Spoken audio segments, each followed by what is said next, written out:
I used to think silence meant peace. That morning proved me wrong. Seattle was wrapped in its usual gray mist. The kind that softens everything except regret. The city felt half awake. And so was I staring at my reflection in the window. Coffee cooling between my hands. It was my 33rd birthday. And yet, my phone didn't buzz with messages from family. Not even from them. I told myself it didn't matter. That I had built a life outside their orbit, a modest apartment. A quiet career in interior architecture. And a handful of people who treated me for who I was. Not what I could fix. But peace built on denial never lasts. At 8:30, the first text arrived. From Mom, happy birthday. Sweetheart, wish we could be there. But your sister's arranging something special. Love you always. I smiled despite myself. Sabrina, the golden child. 3 years younger. Eternally adored, was arranging something. That usually meant she was arranging me. A few minutes later, my phone rang. Her voice spilled through the speaker. Sugary and sharp all at once. Evie, don't kill me. Okay, I'm swamped, but I've got your party handled. My party? Yes. At your place? Of course. You have the best lighting. He blinked. At my place? Yeah. Mom and Dad are flying out tomorrow morning for their cruise. So we'll celebrate early. I already hired a videographer. Oh! And don't worry about the paperwork from the caterer. I'll handle it. Just sign the waiver I'm sending. She hung up before I could answer. The message came seconds later, a PDF titled, Event Safety Agreement? I skimmed at harmless phrases about liability. D'accord. Permissions. But something about the signature field caught my eye. It required temporary authorization of venue decisions to event manager. I frowned. That wasn't standard. Still? I told myself she wouldn't do anything reckless. Sabrina was impulsive. Yes. But malicious. No. I made the same mistake I'd been making for 33 years. I underestimated her ambition and overestimated her heart. By late afternoon, she arrived, radiant as always. Walking in like she owned the air. Her perfume filled the room before her. Laughter did. Ugh. This lighting, she said. Turning a slow circle. It's perfect. The sponsor's going to love this. Sponsor, I asked. She waved a hand. Don't worry. I'll tag you. It'll help your little design business too. My business? Oh. Come on. Ev. Exposure. The word hit me wrong. Exposure, her favorite currency. She tossed a manila folder onto the table. Here. Weigh your forms. Sign them when you get a sec. Legal stuff for the crew. He hesitated. You already sent me one. Right. But this is the updated version. The first red flag. Bright as blood. I flipped through the pages. Some clauses were the same. But there were new sections, mentions of property coordination rights, and one oddly specific line about temporary administrative access for promotional use. What does this mean? I asked. Sabrina rolled her eyes. You're such a stickler. It's boilerplate. The lawyer said it's standard. Your lawyer. Relax, he's my ex. Remember? You met him at Thanksgiving. Totally harmless. Another red flag. I closed the folder. I'll have someone review it first. Her smile thinned. Evelyn. It's a birthday party. Not a lawsuit. I know. I said softly. That's why I'm not signing anything right now. Her laugh was short and brittle. Still, the paranoid big sister. I smiled back. But inside, a familiar unease took shape, the same ache that came from years of being dismissed as overreacting whenever I spotted something wrong. She stayed an hour. Rearranging my living room. Directing imaginary camera angles. Acting like she'd been born to command. Before leaving, she kissed my cheek lightly. Try to look surprised tomorrow. She said. It'll play better on camera. That night, I sat at the table long after she'd gone. The folder lay open. Its pages gleaming faintly under the lamp. For the first time, I read every word carefully. There it was again, legal phrasing that didn't belong in a party contract. Authorization of property access and representation in associated media and sponsorship agreements. I whispered it aloud. Representation. Sponsorship. This wasn't a waiver. It was a transfer. A chill crept through me. But even then, a small voice tried to soothe me. She wouldn't. Not really. That's how love blinds you, not by removing the truth, but by convincing you it's just paranoia. Still, I couldn't sleep. I printed the document, tucked it in an envelope, and slid it into my desk drawer. If this was a misunderstanding, fine. But if it wasn't, I needed proof. The next morning, I woke early and walked to the cafe downstairs, the one with the tiny round tables and the smell of cardamom buns. Lucas Park was already there. Laptop open. Sleeves rolled up. Evelyn. He greeted with a gentle smile. You look like you haven't slept. Because I haven't. I slid the envelope toward him. Tell me if I'm crazy. He read in silence, brows knitting, slowly. Then he exhaled. You're not crazy. You're careful. What does it say? In plain English. If you'd signed this, she could use your house, your name, and your likeness in commercial media. She'd also gain temporary managerial rights over the property, if connected to a brand deal. I stared. She's turning my home into a set. I looked up. More like an asset. My hands went cold. I can file a fraud alert. He continued. Not a lawsuit, just a protective notice to freeze any property actions in your name. You'll stay safe while we verify.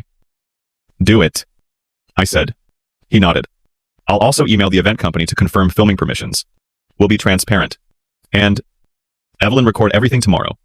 Openly. Announce it's being filmed with mutual consent. I frowned.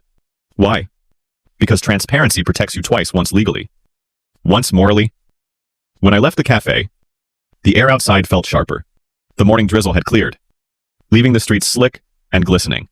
I looked up at the skyline, the cranes, the fog, the glass towers piercing both. Seattle had always been a city of reflections. And for the first time, I saw mine clearly. Tomorrow would be my birthday. But it wouldn't be a celebration. It would be the first move. The day of the party began with a kind of nervous stillness. Even the air in my apartment felt different, too polished, too rehearsed. The floral arrangement Sabrina had ordered arrived before dawn, spilling color across the entryway like a warning in disguise. I told myself to breathe. Lucas's words still echoed in my head. Transparency protects you twice, once legally, once morally. I repeated that phrase like a prayer. By 9:30, the crew started to arrive. Strangers with tripods, sound kits, and polished smiles. I greeted them one by one, keeping my tone polite but distant. When the lead cameraman asked, "Do we have your consent to film on site today?" I answered clearly enough for every microphone to catch it. "Yes," I said. "Filming is permitted with mutual consent. I'll also be recording on my end." He blinked, then nodded. "Understood, ma'am." The words hung in the air, a small but crucial shield. Sabrina swept in an hour later, radiating charm. Her dress shimmered silver in the morning light, and her phone was already live on social media. "Here we are," she sang, "celebrating my sister, the woman who designed this gorgeous home. Can we get a round of applause?" The crew clapped. I smiled thinly. She leaned close. Her whisper, sweet and sharp. "You look nervous. Ev, relax. This is going to be perfect." "I'm sure it will be," I said, my voice calm. "After all, you planned every detail." She didn't catch the warning. By noon, the apartment buzzed with laughter and camera flashes. Friends I hadn't seen in years were suddenly there, mostly hers, not mine. They posed for photos against my bookshelves, holding champagne flutes that I hadn't bought. Then, near the kitchen island, I noticed something, a familiar folder resting neatly beside the cake knife. The waiver? I froze. She hadn't even tried to hide it. Sabrina clinked her glass for attention. "Everyone, before we cut the cake, I just need my birthday girl to do one tiny thing, a quick signature, so the footage can go public." Laughter rippled through the room. Cameras turned toward me.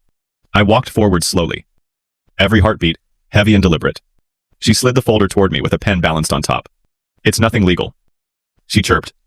"Just standard media rights. You trust me, right?" That line, "you trust me," had followed me my entire life. I looked at her, then at the crowd, then back at the document. I could almost hear Lucas in my mind. "She'll count on your silence." So I spoke. "Before I sign anything," I said evenly, "could the camera confirm what we're signing?" The cameraman hesitated. Sure." He zoomed in. I flipped to the final page. My breath caught. There it was, my name. My signature. Dated yesterday. Only, I hadn't signed it. The room tilted slightly, the laughter fading into murmurs. I held the paper up to the light. "This," I said, my voice steady, "is a forgery." Sabrina's smile cracked. "What are you talking about?"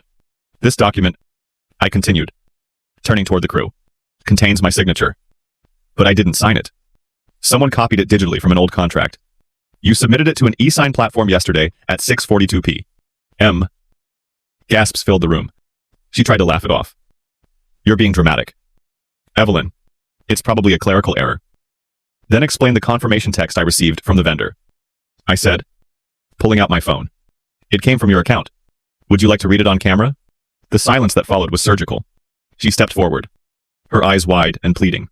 "Now, can we just talk privately?" "No," I said quietly. We can talk openly. Everyone here deserves to know what this really is. I turned to the camera crew. Please continue filming. I consent to this being public. She does too. She said so earlier. Her jaw dropped. Evelyn. Stop. Lucas entered the room right then, perfectly timed. Calm. Precise. He nodded at me. Then addressed the cameraman. My name is Lucas Park. I'm Mrs. Harper's legal counsel. Please preserve this footage as evidence under mutual consent. You could feel the energy shift. Every laugh had turned into a held breath. Sabrina's facade finally fractured. This is insane. She shouted. You're ruining your own birthday. No. I said softly. You already did? When the guests left, the air was thick with disbelief. The waiver lay torn on the counter. The ink of the forged signature smudged beneath my thumb. Lucas stayed behind to help pack the camera equipment. You handled that perfectly. He said. We have everything we need. Now, timestamps. Witnesses. Mutual consent on tape. She can't spin this. I nodded. Numb. I thought I'd feel vindicated. What do you feel instead? Tired. I said. Like I've been carrying someone else's chaos for too long. He studied me for a moment. Then spoke quietly. Let her carry it from here. That night, alone in the dim apartment, I scrolled through social media. Her page had gone silent. No apologies. No posts. No explanations. Just silence. And that was louder than anything she could have said. My phone buzzed once more. An unknown number again. Authorization complete. Thank you for your submission. I froze. This time, Lucas had already installed tracking. The sender wasn't random. It was the e-sign company, confirming the forgery had been officially flagged. Evidence. Preserved. I forwarded it to Lucas. He replied with a single line. Good. You're safe now. I leaned back. The city lights reflecting off the window pane. For the first time, I believed him. In the corner of the room, one last balloon had deflated. Its gold foil dull against the shadows.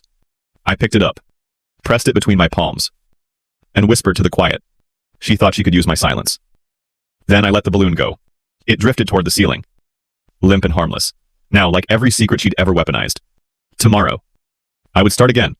But tonight, I allowed myself to feel everything: the anger, the relief, and the strange, clean satisfaction of truth finally breathing on its own. And as I turned off the lights, I realized something simple but irreversible. The war wasn't coming. It had already begun. Morning came gray and thin. A cold kind of quiet that settled over everything. The apartment still smelled faintly of champagne and wilted roses, ghosts of a celebration that had never really been mine. I spent the first few minutes just standing there, letting the silence fill in the spaces where people's laughter used to be. Then I picked up my phone. 47. Unread messages. From Sabrina. You humiliated me. You've ruined everything. Delete the footage, or you'll regret it. From my mother. Please. Evelyn. Don't let this become public. I stared at the screen until the letters blurred. My thumb hovered over reply, then drifted away. Lucas had said it the night before. Let her make the next move. And she would. People like Sabrina always did. By noon, the internet had already found me. Her followers flooded my inbox with sympathy posts and accusations. Hashtags appeared number justice for Sabrina and number toxic sister. The comments were endless. Imagine destroying your own family for attention. Sabrina so real, stay strong queen? She was spinning the narrative faster than truth could keep up. But Lucas was right again. The best defense wasn't noise, it was evidence. We met that evening in his office. The rain had just started, tapping softly against the windows. He had 2 cups of coffee waiting, one already cooling for me. She started public manipulation, he said without looking up. I expected as much. She's good at it, I admitted. She's been training for this her whole life. He turned the laptop toward me. On the screen was a list of time-stamped data server logs, IP addresses, digital signature metadata from the e-sign company. Every file points to her device. He said, it's irrefutable. And now, we build the firewall around you. I leaned forward. Meaning, we'll file a temporary injunction and record a lis pendens with the county clerk. It'll freeze any property actions involving your address until the case clears. It's like locking the doors before the next storm. He paused. And one more thing. The video from the party, I've duplicated it and stored it under joint custody. You'll have access. But it's officially sealed. No leaks. No tampering. I nodded. Thank you. Estudidme quietly. You okay? I'm not sure. I said. There's a strange kind of peace in watching her burn her own stage. Lucas half smiled. Then let her. The truth moves slower. But it always arrives. That night, I couldn't sleep. The rain had turned to wind, rattling the window frames. I sat by the desk and opened my laptop. On social media, Sabrina had posted again, another performance in her car. Tears glistening under perfect lighting. "I forgive my sister," she said into the camera. "Even though she's trying to ruin me, I still love her." The comments were merciless. "You're an angel. Sabrina, stay strong. Haters gonna hate." It was exhausting to witness. I closed the app. Then I did something I hadn't done in years. I opened a blank document and began typing. Not a statement. Not a defense. Just a record. Every date. Every message. Every signature. Ein voice. And text. Each entry was a brick in the wall I was building, not to trap her, but to protect myself. 2 days later, a manila envelope slid under my door. Inside, a notice of investigation from the Seattle Property Management Office. Someone had filed an anonymous complaint claiming my home was being used illegally as a commercial venue. I didn't need to guess who filed it. When I called Lucas, he sighed softly. "That's retaliation. She's trying to bury you in bureaucracy. We'll respond officially. And it'll backfire. Don't panic." "I'm not panicking," I said. "Just disappointed." He laughed quietly. "That's progress." Later that day, I met Carmen. We hadn't spoken in years. She was an investigative journalist now. Sharp-minded and allergic to drama. She listened as I explained everything, scrolling through my evidence folder in silence. "You want this to go public?" she asked. "Not yet," I said. "If she pushes again, I want the truth to speak faster this time. But no spectacle. No headlines for pity." Her gaze softened. "You're not trying to destroy her, are you?" "No," I said. "Just the illusion she keeps weaponizing." Carmen nodded. "Then I'll hold the story. When it's time, it'll be clean and factual." That evening, I received another message, this time from my mother. She wants to talk. She says she's sorry. Sorry. A word so light it could barely hold meaning anymore. Still, I agreed. We met the next morning at a cafe near the waterfront. The same one where Lucas and I had spoken days earlier. The sound of the waves hitting the pier filled the pauses between our words. Sabrina was already there. Sunglasses on. A silk scarf knotted around her neck. When she removed the glasses, her eyes were swollen, but calculating. "I didn't mean for this to go so far," she began. I said nothing. "I was trying to help your business," she continued. "You're good at design. Ev, you just needed exposure." I smiled faintly. "Exposure has always been your favorite word." Her jaw tightened. "You think you're better than me because you have a lawyer? You're making me look like a criminal. You forged my name." I said, "That's not something I made you look like." She blinked fast. "You can't prove." "Actually," I said, sliding my phone across the table, "I can." On screen was the audit trail from the e-sign platform. Her IP address circled in red. The timestamp matching the moment she'd left my apartment. She went still. "What do you want?" she asked finally. Her voice brittle. "I want you to stop," I said. "Take down the videos. Retract the lies. Publicly." Her lip trembled, but her tone was still defiant. "And if I don't," I met her gaze, "then the journalists will hear the truth from me and from the data that doesn't forget." Her hand shook as she adjusted her cup. "You wouldn't dare." "I already have the draft ready," I said softly. For a moment, the mask slipped. Fear flickered in her eyes, real. Rough. Then it vanished, replaced by that same polished arrogance. "You're cruel," she whispered. "I learned from the best," I replied. After she left, I sat alone for a while, watching the reflection of the water outside. The rain had stopped, leaving the sky open and pale. I didn't feel triumphant, just empty in the way people do when the adrenaline finally runs out. That night, I added new files to my folder: screenshots, call logs, a copy of the cafe's security footage showing us both present, everything documented. It wasn't revenge.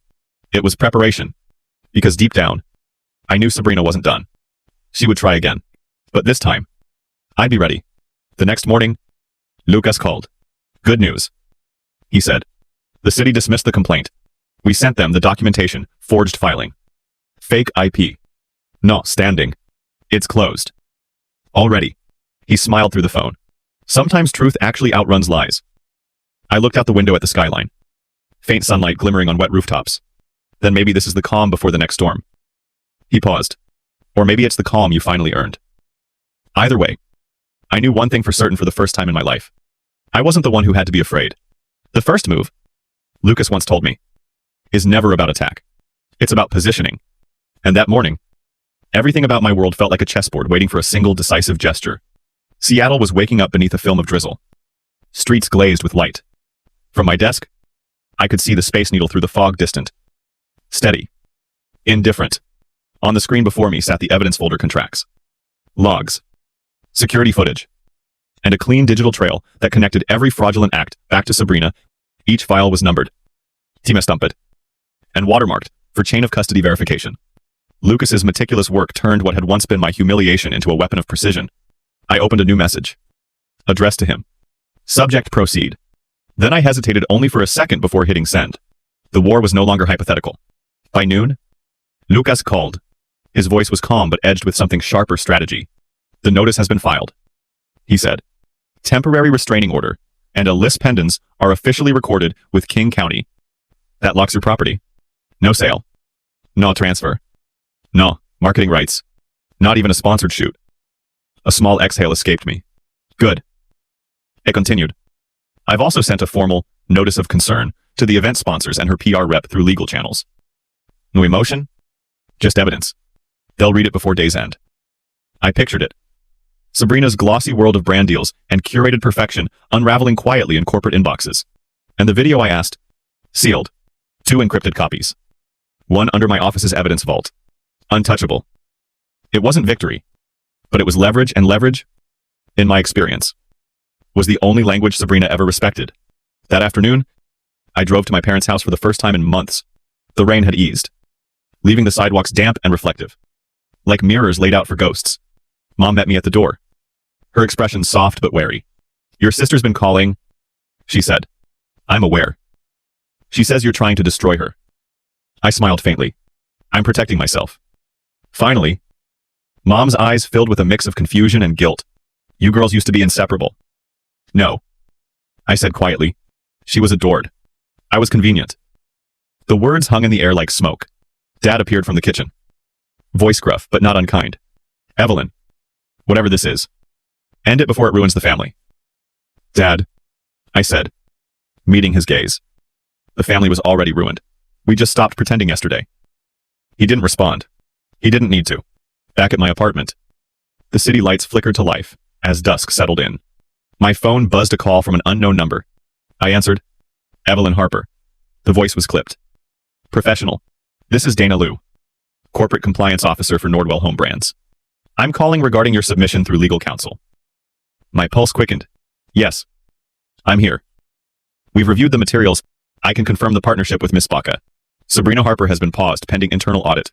We appreciate your clarity and professionalism. You've done the right thing. I swallowed. Thank you. When the line disconnected, I sat there staring at the city skyline, realizing what had just happened. The first crack in her empire wasn't loud, it was procedural, polite, and irreversible. At 10 that night, a knock echoed through my hallway. I looked through the peephole. Sabrina. She stood drenched from the rain. Eyeliner streaked. Fury glinting through the exhaustion. When I opened the door, she didn't wait for permission. She pushed past me into the living room. What did you do? She demanded. I protected myself. You ruined my contracts. Nordwell froze my deal, and the agency won't even take my calls. They saw the documents. I said simply. You think you're smarter than me, she hissed. You've always been jealous of my success. My confidence. Your lies, I interrupted. She froze. I didn't send them lies. Sabrina. I continued. I sent them receipts. She turned away, pacing. You have no idea what you've started. People are going to take sides. They already have. I said softly. The truth took mine. Her eyes narrowed. This isn't over. I know. I said. That's what scares you. After she stormed out, the echo of her heels faded into the rain. I exhaled slowly. My heart beat steady again. Then, almost reflexively, I called Lucas. She came here. I said. I figured she might. Did you record? Yes. Openly. I announced it when she walked in. She didn't object. He chuckled lightly. Good. That makes 2 public consents on record. A pause. You've turned the corner. Evelyn. This isn't defense anymore. It's control. I don't want control. I said. I just want quiet. He was silent for a long moment. Then, gently, quiet is what power sounds like when it stops apologizing. The next morning, an email from Carmen arrived. Subject: re your sister's story. I've spoken to 3 brand reps off the record. They confirm she's under internal review. I'm holding the article for now, per your request. But if she escalates, I'll publish with full evidence. Stay strong. I reread it twice. It felt surreal to see. Finally, the current reversing direction. I typed a short reply. Thank you. I'm not done yet. But I'm no longer scared. That evening, I stood by the window. The city stretching beneath me like a living map of decisions. Every light a consequence. Every shadow a secret. Sabrina would fight back. That much was certain. She always did. But she'd already crossed the invisible line, from clever to desperate, from adored to exposed. And for the first time in my life, I wasn't reacting to her chaos. I was orchestrating the silence around it. Later, I poured myself a glass of wine and turned on the small table lamp. The room glowed gold and warm. Almost peaceful again. I opened my journal, the same one I'd used since college, and wrote a single line across the first clean page. The first move isn't revenge. It's recovery. I closed the notebook and smiled faintly. The next moves. However, those would be something else entirely. The next 48 hours turned Sabrina's world into noise. Mine into stillness. The internet, once her throne, began to turn uneasy. The brand accounts that used to repost her videos went silent. Comments that once praised her style began to ask quiet questions. Why did Nordwell delete their collab post? What's going on with the Harper sisters? Where's Sabrina's latest vlog? When silence starts to surround an influencer, it's louder than scandal.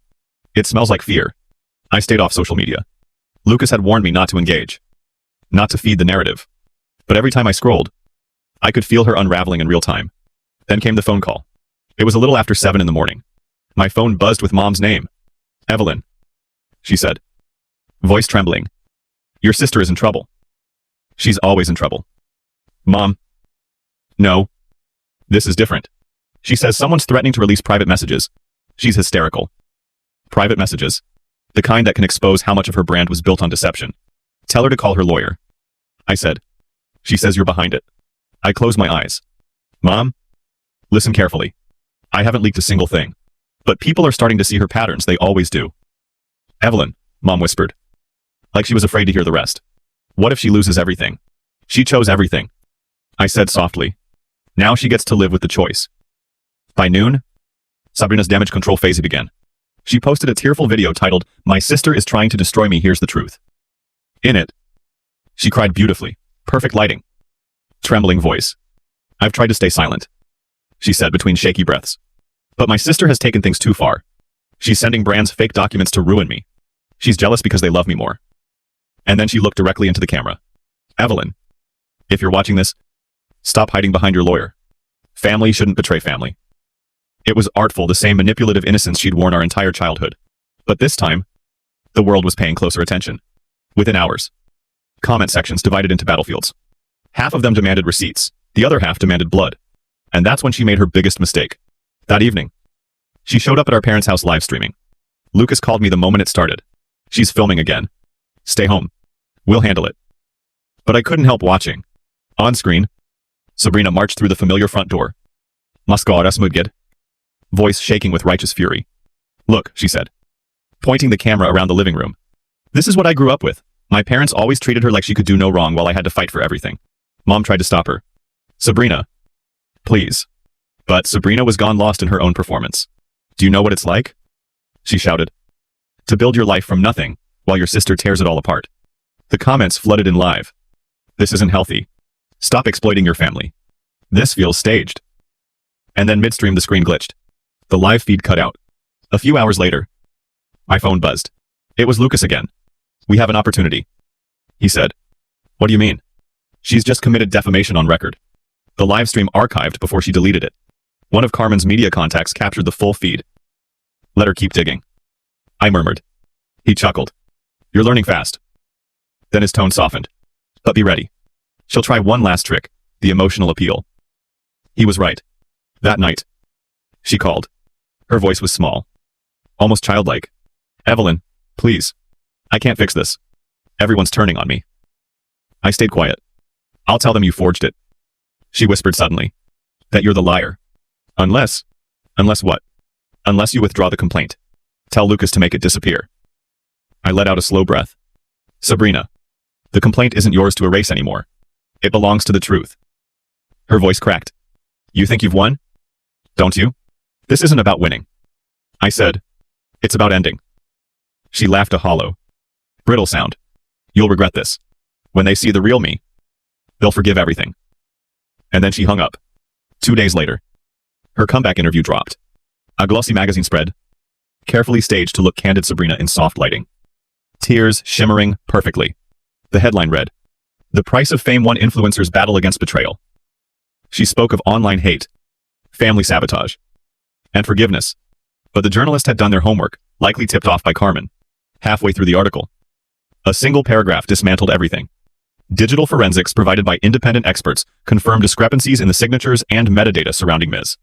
Harper's promotional contracts. When reached for comment, legal counsel for Evelyn Harper verified that all evidence had been submitted to county authorities. It was over. The comments turned. The sponsors withdrew publicly. Even her management agency issued a statement.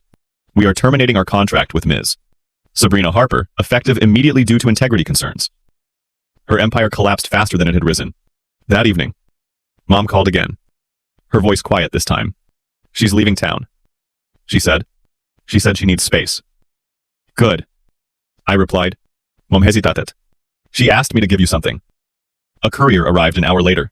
Inside the envelope was a single Polaroid, the two of us as kids, covered in paint, laughing beside a half-finished mural on the garage wall. On the back, in her handwriting, I didn't know how to stop needing to win. For the first time in weeks, I felt something shift inside me, not forgiveness, not pity, just an ache for the childhood we never really had. Later that night, I sat by the window, the city lights flickering like quiet witnesses. Lucas called to check in. "She's gone quiet," he said. "For now," I answered. "Silence is her new stage." He paused. "How do you feel?" "Not angry," I said. "Just lighter." "Good," he said softly. "That's what truth does." Outside, the rain began again, slow, cleansing. Patient. I watched it run down the glass, blurring the skyline. For the first time in years, I didn't feel like the background character in someone else's story. I was the author now, and the ink was mine alone. The storm didn't end with her silence. It only changed its shape. For days, the internet was an autopsy table, her name dissected, her past collaborations examined under the cold light of hindsight. Every brand that had once posted glossy captions of family, faith, and gratitude quietly deleted them. It was like watching an empire dissolve pixel by pixel. But what struck me most wasn't her fall.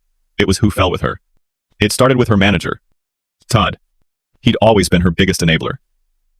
The voice behind every manipulative post, every authentic apology written by committee.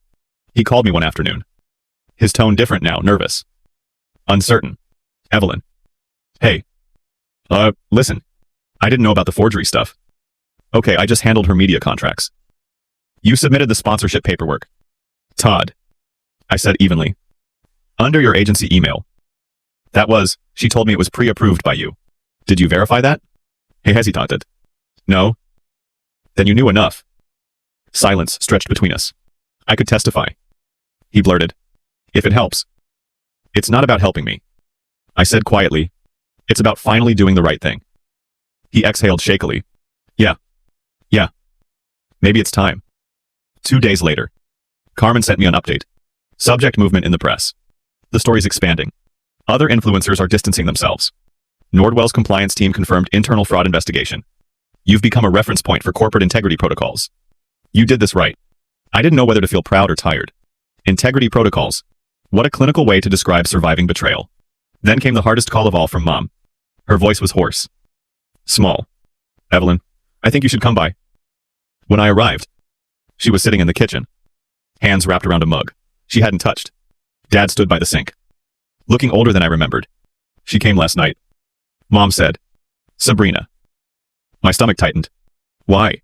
She said she wanted to explain. "To us? Not to you." Dad looked away. She admitted it. "Evelyn. Everything. Said she forged your name. That she just wanted control for once. She said, you'd never understand what it's like to live in your shadow." "In my shadow," I repeated, almost laughing. "She had every spotlight." "I know," Mom said softly, but that's not how she saw it. She said she felt invisible unless she was winning. For a moment, the room went still, the air thick with all the things we'd never said aloud. Finally, Mom whispered, "She asked us to tell you she's sorry." We didn't know what to say.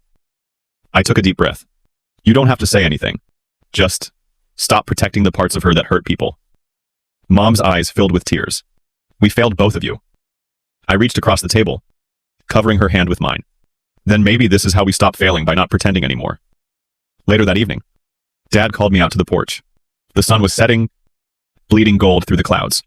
I've been hard on you, he said, because you reminded me too much of myself.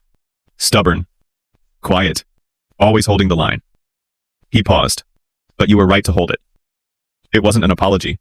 It was something heavier, acknowledgement. The kind that comes too late, but still matters. When I left their house, the world felt lighter, not because forgiveness had arrived, but because the pretending had finally ended. At home, I found an email from Lucas waiting. From Lucas Park, subject case update. We've received deposition notices for both Sabrina and Todd. Preliminary hearing set for next week. Once Todd confirms his testimony, settlement is likely. Prepare for a public apology statement. Corporate mediation requested. Public apology. I stared at those words for a long time, unsure what emotion they were supposed to evoke. Relief, closure. Maybe both. Maybe neither. That night, I got another message, this time from an unexpected name. From Sabrina Harper, subject. No subject, they're all gone. Todd. The brands. Even my followers. It's like I don't exist. I hope you're happy. I'm not asking for forgiveness, just for quiet. Please don't let them drag my name anymore. I didn't reply. Instead, I forwarded the message to Lucas with a simple note. For record. Then, for a moment, I just sat there staring at her words. Quiet. The thing she'd once mocked me for, now begging for it. The next morning, the final domino fell. Carmen's new article went live. Not a takedown. Not vengeance. Just facts. Truth. Paperwork. And the price of silence, the Evelyn Harper case. It didn't glorify anyone. It didn't destroy anyone. It simply showed the anatomy of manipulation, how family bonds can become weapons, how trust can be twisted into a signature. The closing line hit me hardest. When silence becomes survival. Speaking up isn't revenge, it's self-defense. The article went viral. But not for its scandal. For its honesty, thousands of comments poured in, not gossip, but empathy. This story feels too real. My sister did the same thing to me. Thank you for showing we're not crazy for protecting ourselves. For the first time, my name trended for something true. That evening, Lucas stopped by my apartment. No laptops. No files. Just takeout and quiet. You've won, he said between bites. I shook my head. No one wins in this kind of story. He smiled. Maybe not. But you ended it. Did I? He looked around the apartment. Then back at me. Look at where you are. She's isolated. The parents finally see her. The press respects you. And you're eating noodles on your couch instead of fighting for survival. That's what winning looks like. I laughed softly. You make it sound simple. It's not simple, he said. It's earned. After he left, I stood by the window again, watching the city lights blink on one by one. Each one felt like a small testimony, quiet, constant, alive. The wind carried faint traces of rain. I let the window stay open this time. The air smelled like endings and beginnings. Sabrina's world had collapsed under its own weight, but mine was still standing lighter, smaller, but real. For the first time in years, I didn't feel like I was waiting for permission to exist. Peace did not arrive with fanfare. It came in small, ordinary gestures, curtains pulled open without checking the lock twice. Coffee poured into a mug that no longer trembled in my hands. A phone that stayed face down and quiet by choice. A week had passed since the final mediation. No cameras. No court theatrics. Just a long table in a neutral office with glass walls and a view of Elliott Bay. The sky bright and rinsed clean. Sabrina's counsel sat across from Lucas. I signed nothing I did not understand. She signed everything she had once tried to avoid. A joint statement was drafted, factual, discreet, supervised by 2 lawyers and a compliance officer who spoke like a metronome. The brands received their copies. The file closed with a sound so soft it felt like a page turning. Seattle woke up late that morning, gulls looping over the water. A faint marine layer lifting, like a veil. I stood by the window and watched the city come into itself. Quiet and deliberate. For the first time in months, I did not plan for attack or defense. I planned breakfast. I scrambled eggs. I sliced strawberries. I ate at the table instead of over the sink. When I finished, I put the plate in the dishwasher and did not think about camera angles, contracts, or signatures that were not mine. My phone vibrated once, a text from Lucas. Closed. County clerk confirmed list pendants released. Title restored. No encumbrances. Enjoy your morning. I smiled at the screen. Then, at the room that had survived becoming a set, I ran a hand along the back of a chair I had rescued from an estate sale and refinished in walnut oil. The grain caught the light as if it, too, had been waiting for a day without noise. There are many ways to say freedom. Sometimes it looks like paperwork finally in the right folder. Sometimes it looks like sunlight. Mom called near noon. I let it ring once. Twice. A third time, not as punishment. Not as control. As a pause. Then I answered. Sweetheart. She said. Her voice smaller than I remembered. How are you? Cooking. I said. Watering the plants. A relieved little laugh. Good. That's good. We did not talk about Sabrina at first. We talked about the neighbor who brought over a pie. The hydrangeas that refused to bloom. A memory of me at 7, with pigtails and a toolbox. Insisting I could fix the wobbly leg on the coffee table, if someone would only let me try. Finally, the call turned a corner. She's traveling. Mom said quietly. Somewhere with son. She sent a message through her attorney this morning. The statement went out. She did what she was supposed to. I waited. She also asked if we could all meet. Mom added. Not now. Sometime. When everything is calmer. I looked at the bay. At a ferry pulling away from the dock. Distance has a shape. So does love. Someday. I said gently. Not yet. Mom exhaled. A sound that carried both acceptance and grief. Someday is more than I expected. Thank you. We said goodbye with no promises. Only room. When I hung up, the silence that followed was not empty. It felt like a house resting on a foundation that had finally cured. In the afternoon, I took a walk to the small park, where the path curves toward the water. The sky had shifted to a clean blue. The breeze salted and kind. Children sprinted past with kites that bobbed like small, determined creatures. A couple argued about whether the gulls were beautiful or thieves. I watched them and thought, maybe both can be true. Maybe that's the point. On the way home, I stopped at a print shop and picked up something I had ordered after the mediation, a simple, unframed certificate, not of victory. Not of ownership, but of the revocable living trust Lucas had helped me set up. My name. Alone. My home. Placed where it could not be casually stolen by a signature or a smile. When I set the certificate on my desk, I did not feel triumphant. I felt precise. That is another way to say safe. Around 4. There was a knock. Lucas stood in the hallway with 2 paper cups and a brown bakery bag he pretended not to be proud of. Diplomatic pastries. He said. A tradition when a case closes and everyone survives. Do you bring them to the other side? 2. Only if they ask nicely. He said. Laughing. They never do. We ate at the counter. He brought cannoli. I poured coffee that did not need to be strong. The room felt larger than before. As if the walls had put down their shoulders. Do you miss the noise? He asked. Not looking at me. An old habit of offering people privacy inside a question. No. I said. But I miss who I was before I thought I had to explain everything to everyone. Maybe you're closer to her than you think. I considered this. The version of me who believed the best without losing the facts. The version of me who built quiet spaces and knew when to close the door. Maybe. He nodded toward the envelope on my desk. Trust documents look good on that wood. They're not decor. Neither is peace. He said. But it suits the room. We didn't talk about Sabrina. We didn't need to. Instead, I showed him a set of sketches for a project I had been orbiting without landing, a series of small, modular furniture pieces designed for people rebuilding after rupture, split tables that rejoin without leaving a scar. Bookcases that anchor without drilling. Light fixtures you can take with you when you leave a place that no longer fits. They're beautiful. He said. They're useful. I corrected. Both can be true. He echoed. And that made me smile. Before he left, he paused at the door. Take tonight off. He said. Tomorrow you can save the world. One joint and tenon at a time. I was planning to start with dovetails. I said. Ambitious. He said. Fitting. After he was gone, the hallway swallowed the soft thud of his footsteps. I stood there for a moment. Hand on the knob. Feeling a future.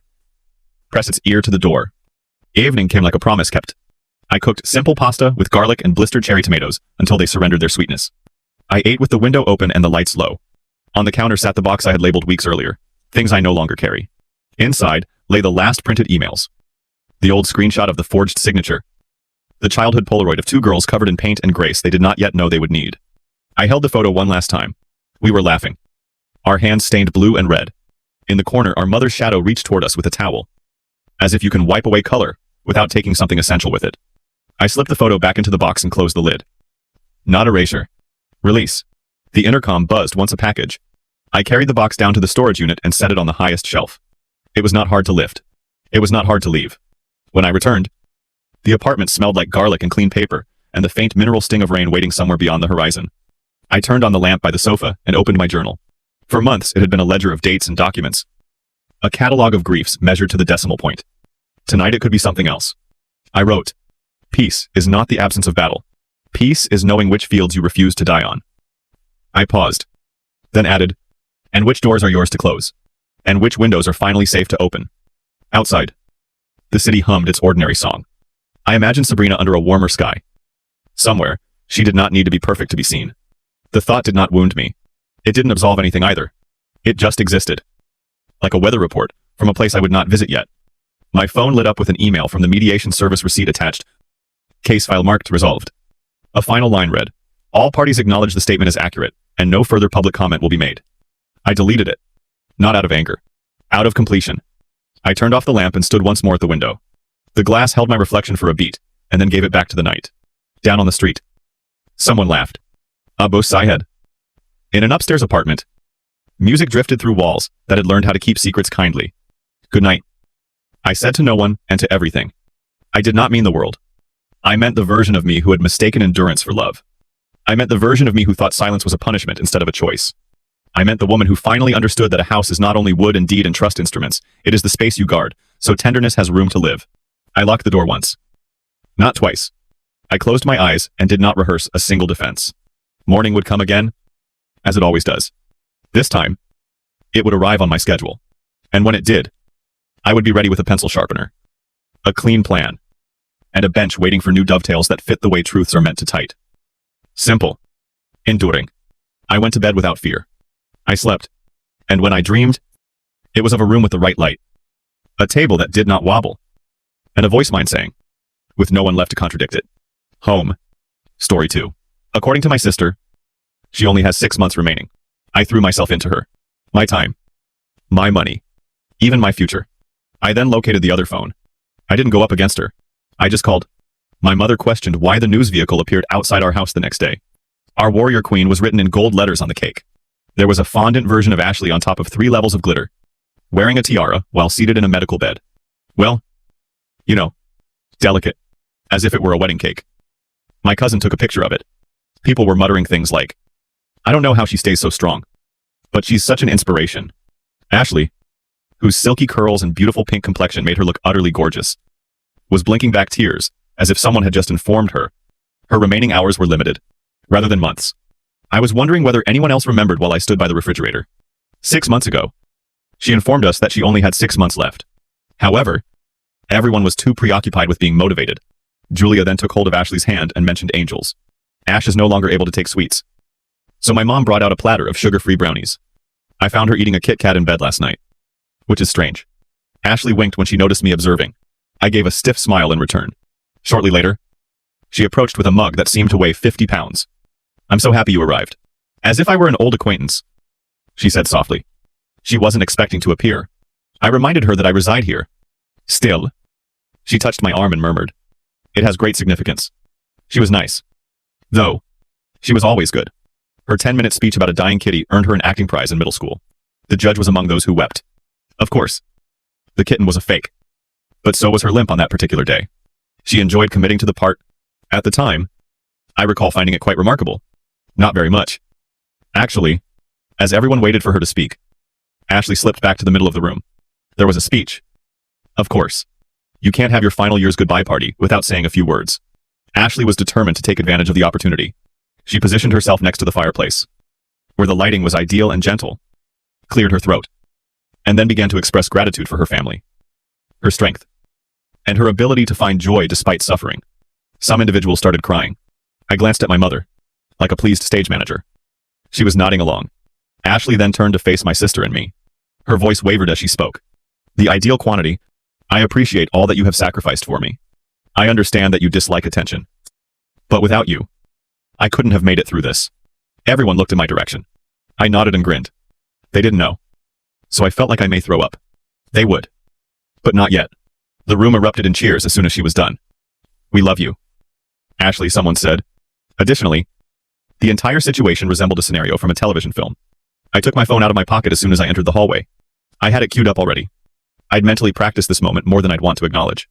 I passed it to my cousin Ryan, who is one of the few family members who truly understands how Bluetooth operates. Is it possible to play this for everyone?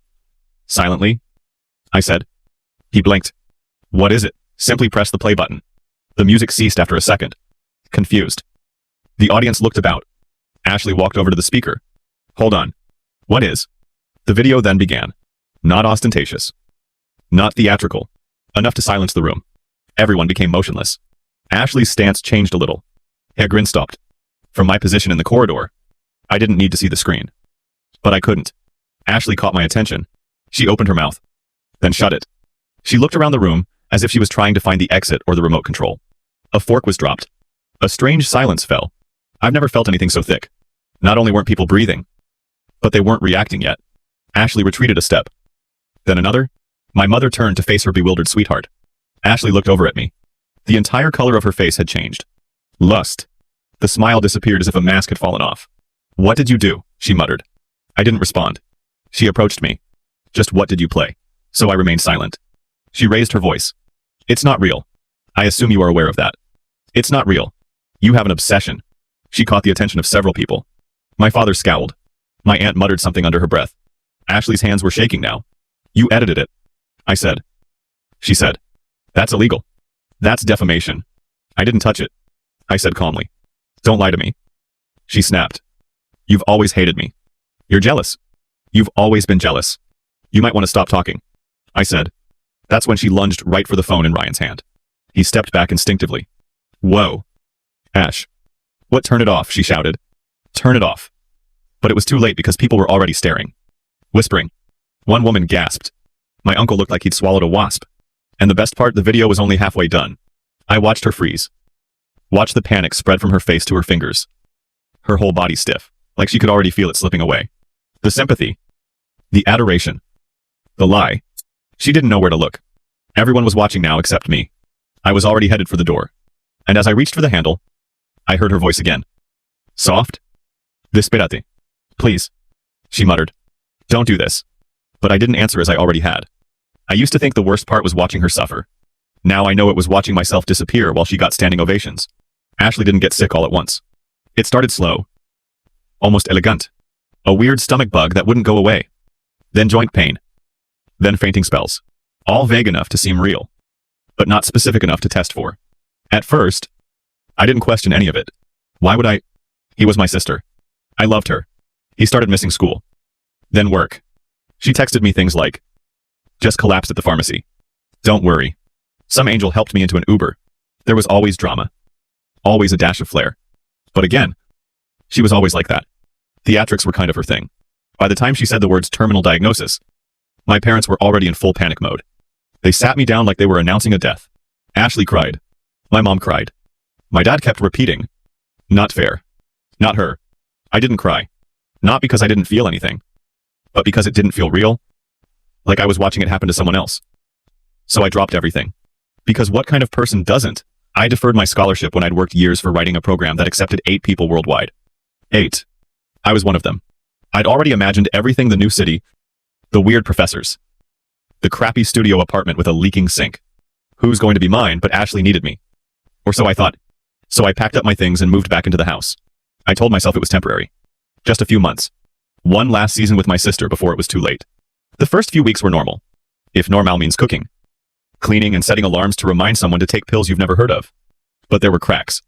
Like how she always seemed fine when the camera was off. How she'd limp for visitors but walk normally when she thought no one was looking. How she always had a story for why she forgot to bring back paperwork from the doctor's office. First I ignored it. Then I started writing it down. Not as some grand conspiracy bot. Just small things. I had a notes app titled Art. Didn't take meds today. Said she felt better without them. Eat quick meal in automobile. Then told mom she couldn't digest solids. Told GoFundMe donors. She's in stage 3. Told dad she's in stage 2. Tiny things may be explainable. Maybe not. But they piled up. And the more they did, the more invisible I became. Ashley started giving interviews. First, a podcast. Then a local morning program. She wore headscarves and grinned courageously. My sister gave up everything to be here. She said once. Isaac listening. Everyone believed I was a saint. No one asked how I was sleeping, or if I'd eaten, or how it felt to see someone pretend to die as you were losing bits of your life. one tiny choice at a time. My folks were too busy arranging care gifts and placing ribbons on the mailbox. I recall once asking Mom if I could take a weekend off to see a friend. She glanced at me like I'd said I wanted to abandon Ashley in the woods. "Can't you tell she's dying?" she muttered. Correct. Naturally. How self-centered of me. And perhaps I would have continued. If it weren't for the phone, I may have believed it through to the very end. All it did was sit on the counter. Another white phone.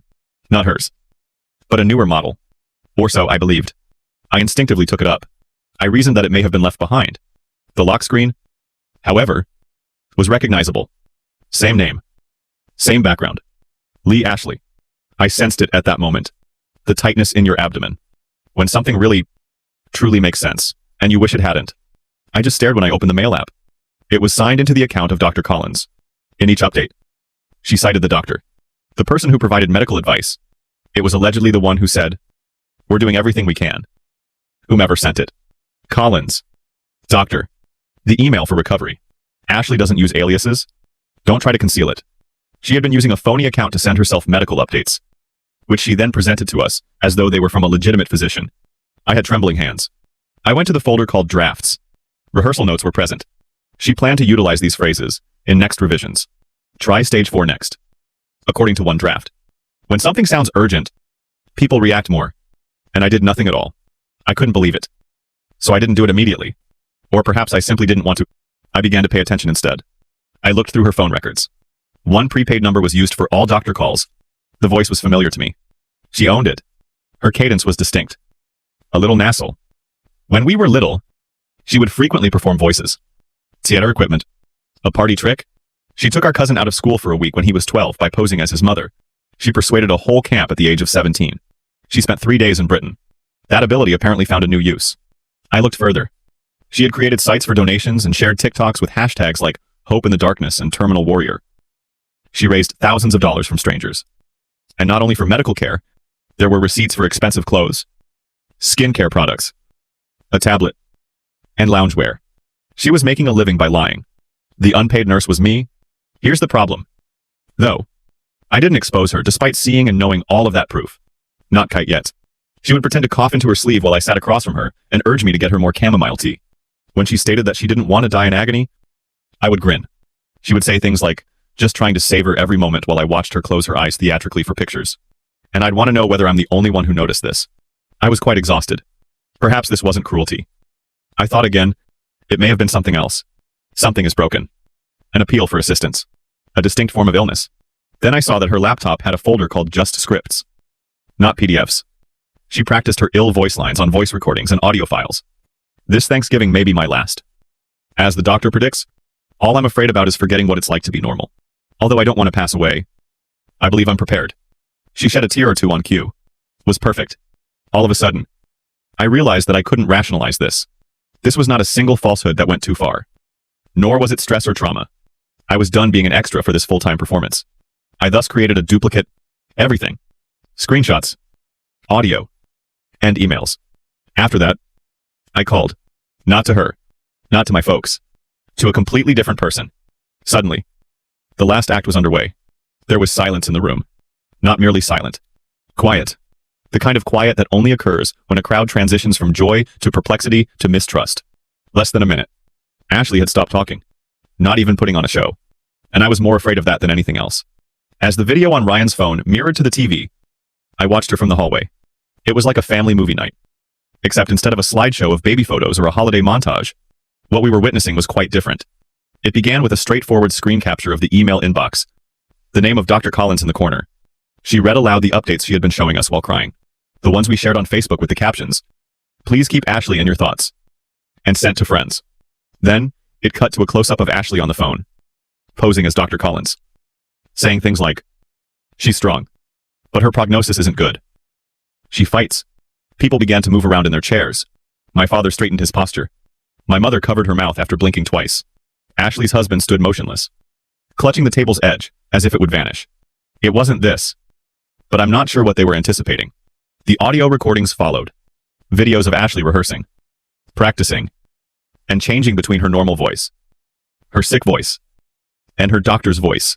Clinical, nasal, and occasionally, strangely British. She said in one file to try, "Stage 4 next."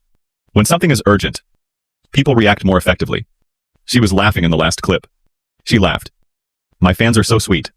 A hand-knitted blanket for my hospital bed, which I don't even have, was just sent to me. There was a gasp. Ashley jumped up and down. Switch it off. She let out a cry. It's not real. I'm not like that. With the remote still in his hand, my uncle gazed at her, as if he was unsure of her identity. Ashley.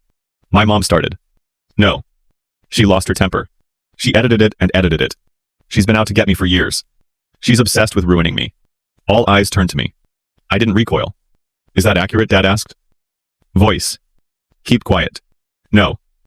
I said plainly. But if you want, I can show you the files myself. They're time-stamped, and I've already provided copies to the police. The color went from my mother's face. You phoned the cops. She muttered. Like I'd set the house on fire. Ashley lunged toward me. You're a monster. My cousin stepped in. Ashley. Don't. She shoved him hard. It was only then that my mom finally stated it. Ashley sat down. It was the first time she'd raised her voice at her in, I don't know, maybe ever. Ashley looked shocked. Like someone had hit her. The front door opened, and in strode a man clutching a camera. The local journalist I'd contacted 3 weeks ago. The one who'd interviewed Ashley for the Feel Good Cancer feature last year. He went inside, cautiously inspecting the room. Behind him, a second camera. Lighting, and outside a vehicle emblazoned with the new station logo. My mom turned to me. Shocked. What did you do? She muttered. I looked at Ashley. I spoke the truth to a reporter. She yelled. You wrecked my life. I cocked my head. You mean the life based on false diagnosis and charity scams? At last. Her spouse said something. Hold on. People gave that money. Was it all a lie? Ashley's jaw dropped. Nothing was said. He appeared to have been struck. He responded softly. You mentioned that it was for treatment. Ashley didn't answer. I simply sobbed. However, that wasn't the typical movie, weep. Who was crazy? Unpleasant. Enraged. More panic. Less sadness. She continued to shout incomprehensible things. I saw it as genuine. I required it. Until she was eventually dragged back by someone. I'm not the bad guy. She yelled. Yes. She is. Not because of me. But because she is a coward. She forfeited her scholarship. And that's what broke me. Somehow. Because she spoke as if it had no meaning. As if I hadn't been gutted. As if it weren't the dream I had given up to take care of her, as she sat in bed telling falsehoods on livestream. My father sat as if his knees had given out. The reporter stood at the room's edge. Waiting. He whispered softly. We don't have to film inside. We want a statement. Though. He was waved away by my mother. An hour later, she appeared 10 years older. Ashley raced over to the staircase. She said, I'm going to phone my lawyer. I'll see you all. You're without a lawyer, I said. You have a spreadsheet of symptoms that you found online, and a burner phone. Leaning closer. My aunt whispered something to my mother. Halfway up the steps. Ashley halted. Turned around. And gestured toward me. This is something you will regret. I gazed at her. No. I said. I wish I had done it sooner. She slammed the door and vanished upstairs. With the exception of the creak of a person moving ahead. The entire home was silent once more. Who is my mother? She gave me a glance. For the first time in years, they really looked at me. How come you didn't inform us? I tried. I said. No one had wanted to hear it. But I had in little ways. She didn't answer. Simply walked into the kitchen and turned away. Slowly. Everyone else filtered out. I got a strange half-huddle from my cousin. I'm sorry you had to do that. Someone whispered. Then I heard my dad shout my name, just before I got to the front door. I pivoted. He seemed worn out, as if he had lost all his breath. He told she would have to reimburse that money. It is a scam. Charges are being made. I gave a nod. She will go to jail. I'm sure of it. I remained silent. He paused. Was this retaliation? I considered that. No. I said. It was a matter of survival. After that, I shut the door behind me and strolled outside into the sunlight. Over the initial 3 days following the video's playback, nobody spoke to me at all. There was not a single message or call, not even a Facebook thumbs down that is passive-aggressive. Nothing but quiet. After the house had essentially become a life criminal document, you would think they would be more chatty. But when you're the parent that helped their golden kid get the money, and she was just exposed as a walking medical scam, I suppose it's difficult to know what to say. Mom began to handle the situation. Of course. She attempted to enlighten the contributors over the phone, explaining that Ashley had been under emotional stress and had been misled by poor advice, and that everything had been misunderstood. When your daughter pretends to have a fatal disease on local television, you try the typical PR bullshit. However, it was unsuccessful. 2 days later, the news piece was shown. Video shows Ashley practicing her ill voice, changing accents, and accessing Dr. Collins's email. The reporter conducted a side-by-side analysis. Overnight, her following declined. Refund requests began to come in. Statements were released by charities that had featured her. Some even stated that they were thinking about filing a lawsuit. Now the cops became involved. It turns out that it's more than simply shameful deception when you collect thousands of dollars and use the money for skincare products and concert tickets while feigning death. Ashley disappeared. I mean it literally. She went someplace away from all the negativity to stay with a friend after leaving the house. Negativity apparently now includes having to deal with the repercussions of felonies. The following week, her spouse filed for divorce. He apologized and stated he had believed her when he phoned me once. 2. Claimed to have felt as though he had been living with an unknown person. I trusted him. A lot of things can be faked. But not that type of heartache. My parents, meanwhile, were incensed. But not at me. Not at Ashley. Mom told me over the phone that you didn't have to tell anyone. We could have taken care of this in private. She could have been imprisoned. I'm still your daughter. And she's still your sister. According to Dad. They didn't have much else to say after that. I said, it seems like protecting Ashley was a necessary part of loving her. Silence was a need for loving me. I didn't weep. Though. I didn't shout. I simply sat in my flat, gazed at the TV, and let the nothingness to consume me. This is what I used to dream about. The truth. Not the controversy or the cameras. I used to see my family expressing regret, acknowledging their mistakes, and reminding me that I was important. Maybe it hadn't been in vain that I had spent so many nights catching her pretending to faint and spoon-feeding her soup. Rather, my mother left me a message that began, "We're very disappointed in how you handled things." So I took the necessary action. Pretending to be all right had nearly killed me more than her false illness could have. So I went to therapy because I wasn't okay. As it happens, Ashley's actions have a name. Syndrome Munchausen. It's true. It's not common. It's frightful. She wasn't only lying to do harm to others. The display of suffering was her addiction. She required the attention. Required to be shown in order to gain sympathy. Me, the closest thing she had to maintain the illusion was me. I was once asked by my therapist, "How come you remained for so long when the initial lie was exposed? Why didn't you leave?" I wanted it to be genuine. So it took me 3 sessions to say it out. Because all the sacrifices meant something. If it was real, I said, then it wasn't a waste to give up my dream. Then there was a reason for the anguish. However, it wasn't. Furthermore, I had to let that go. For just 6 minutes. The story was on the national news. But the consequences was more persistent. Ashley ultimately consented to a plea agreement that included community service, required therapy, and restitution, but no prison time. She erased the contribution sites, cleaned up her social media accounts, and temporarily stopped using the internet. Since then, we haven't talked. My parents did make another attempt to get in touch. In a way, on my birthday. My mother texted me, "I hope you're doing well. You are on our minds." Since I had finally stopped thinking about them, I chose not to respond. The scholarship was accepted by me. I postponed the same one. As it happens, they reserved a place for me. I've resumed my writing. Not Ashley. Not about sickness. About dishonest individuals. Yes. But also about those who are able to recover. They are released. I participated in a panel discussion last week on emotional abuse and stating the truth. After that, a young woman approached and said, "Until I heard your story, I had no idea what was happening to me. And I sensed a change within me. Not arrogance. Not contentment. Something more subdued. Calm. Ashley didn't have to go through this. She didn't have to apologize to me. I didn't need my parents to transform into the individuals I had always imagined them to be. All I had to do was stop bleeding for those who never gave me a bandage. I'm no longer furious. Then, I'm living in someone else's performance. Dude, I have finished putting someone else's needs ahead of my own. Dunn is a drama's supporting character. I never consented to participate. Ashley, the story is finished. It's only the beginning. Was it excessive of me to make it public? Or was it the sole means of being heard at last? Tell me in the comments below. Remember to subscribe if you would want to see more tales like this one.